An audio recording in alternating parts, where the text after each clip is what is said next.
बिस्मिल्लाहिर्रहमानिर्रहीम। अस्सलामु अलैकुम वरहमतुल्लाहि वबरकातुहू। नाज़रीन किराम, ईद के बाद हम आपको खुश आमदीद कहते हैं।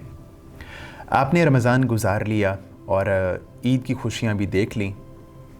अब ऐसे में एक क्वेश्चन ये पैदा होता है कि क्या रमज़ान में आपने जो गोल्स बनाए थे, क्या आप अपने गोल्स को अचीव करने में कामयाब हुए या नहीं हुए। मोस्टली ये होता है कि बहुत सारे लोग जो गोल्स बनाते हैं रमज़ान के, उनको पूरी तरह अचीव नहीं कर पाते। और होता ये है कि हम जो अपने गोल्स बनाते हैं उनमें बहुत सारी चीज़ें जो है वो मुबालगा आमेज़ लिख लेते हैं, और ऐसा होना भी चाहिए और रमज़ान में हमें कोशिश भी करनी चाहिए। बट अगर ऐसा हुआ है कि आप रमज़ान में अपने तमाम गोल्स को अचीव करने में कामयाब नहीं हो सके, और उनमें से अगर आपने अपने 50% गोल्स को भी अचीव कर लिया है, तो समझिए आपने अपने आप को 50% जो है वो प्रोडक्टिव बना लिया है।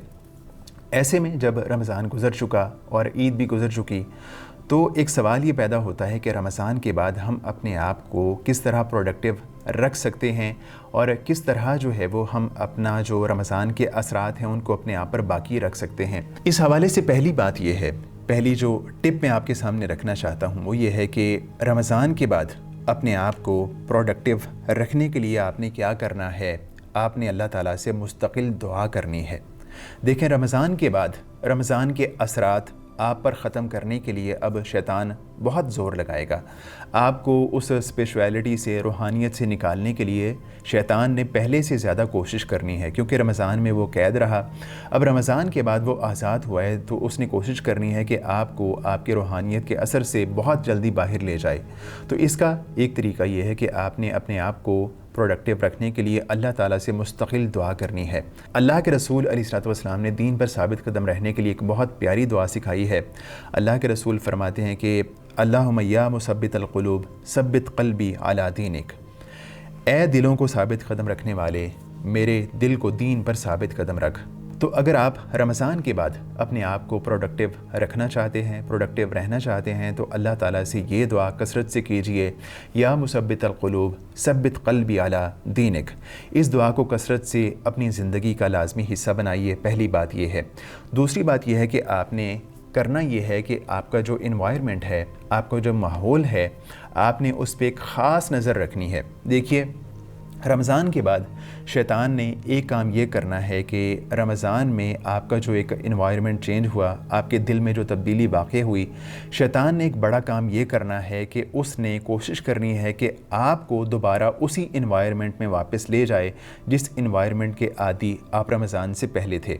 आम तौर पे होता ये है कि जब हम अपने ऑफ़िस में जाते हैं या काम पे जाते हैं या किसी भी जगह पे जाते हैं, तो वहाँ जाके हम चाय शाय पीते हैं, कॉफ़ी शॉफ़ी पीते हैं, हमारी गैदरिंग होती है, गपशप होती है।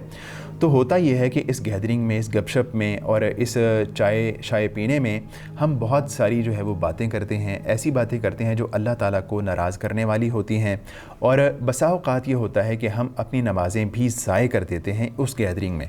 तो शैतान ने क्या करना है, दोबारा आपको उस गैदरिंग में वापस लेके जाना है।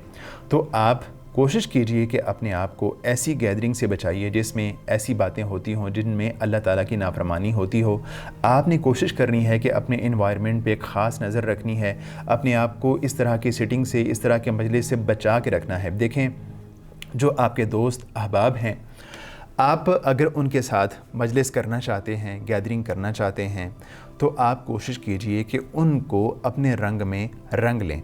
अगर आप उनको अपने रंग में रंगने में नाकाम हो जाते हैं, तो इसका मतलब ये है कि आप, यकीनी बात है, उनके रंग में रंग जाएंगे।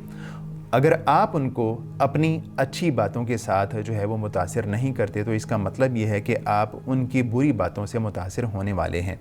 तो अगर आप दूसरों को, अपने दोस्तों को अपनी बातों से मुतासिर नहीं कर पा रहे, तो यूँ कीजिए, अपने आप को उस मजलिस से अलग कर लीजिए। और ख़ास तौर पे आपका जो माहौल है, आपका जो पुराना इन्वायरमेंट है बुराई वाला, अगर वो बुराई वाला है, अगर वो सिनफुल है, तो आपने उसको बचाना है। दूसरी बात ये है, रमज़ान के बाद अपने आप को प्रोडक्टिव रखने के हवाले से जो तीसरी बात मैं आपके सामने रखना चाहता हूँ वो ये है کہ رمضان میں یوں ہوتا ہے کہ ہم تراویح پڑھتے ہیں اور مسجد میں مستقل جاتے رہتے ہیں، تو یہ ہوتا ہے کہ وہاں پہ جو درس و دروس ہو رہے ہوتے ہیں، وہاں پہ جو پروگرام ہو رہے ہوتے ہیں، تو ان کا بھی ہم حصہ بن جاتے ہیں، تو اس سے ہمیں بہت فائدہ ہوتا ہے۔ رمضان کے بعد یہ ہوتا ہے کہ درس و دروس اس قدر زیادہ نہیں ہوتے، تو یوں ہوتا ہے کہ ہم جو ہے وہ بہت ساری اچھی باتوں سے محروم ہونا شروع ہو جاتے ہیں، اور اس طرح ہماری جو پروڈکٹیوٹی ہے وہ متاثر ہونا شروع ہو جاتی ہے۔ تو ہم نے کیا کرنا ہے رمضان کے بعد، کسی ہلکا اور ہفتہ وار، کم از کم ہفتہ وار درس کا ضرور اہتمام کرنا ہے۔ اور اگر جو اس کی جو بڑی اچھی صورت ہے وہ یہ ہے کہ مسجد میں یہ اہتمام کیا جائے، مسجد میں درس و دروس کا اہتمام ہو اور ہم اس میں شرکت کریں۔ اگر ایسا پاسبل نہ ہو اور مسجد میں اس طرح کا اہتمام نہ ہو تو ہم نے یوں کرنا ہے کہ جو یوٹیوب ہے اس میں ہمارے جو بہت سارے اچھے اچھے اسپیکرز، بہت اچھے اچھے خطیب، بہت اچھے اچھے مدرس ان کے دروس پڑھے ہوتے ہیں، تو ہم نے کم از کم یہ کرنا ہے کہ ہفتے میں 1-2 دروس سننے کا ضرور اہتمام کرنا ہے۔ اگر ہم نے یہ کر لیا تو بہت امید ہے کہ ہم پر رمضان کے اثرات جو ہے وہ بہت حد تک باقی رہیں گے۔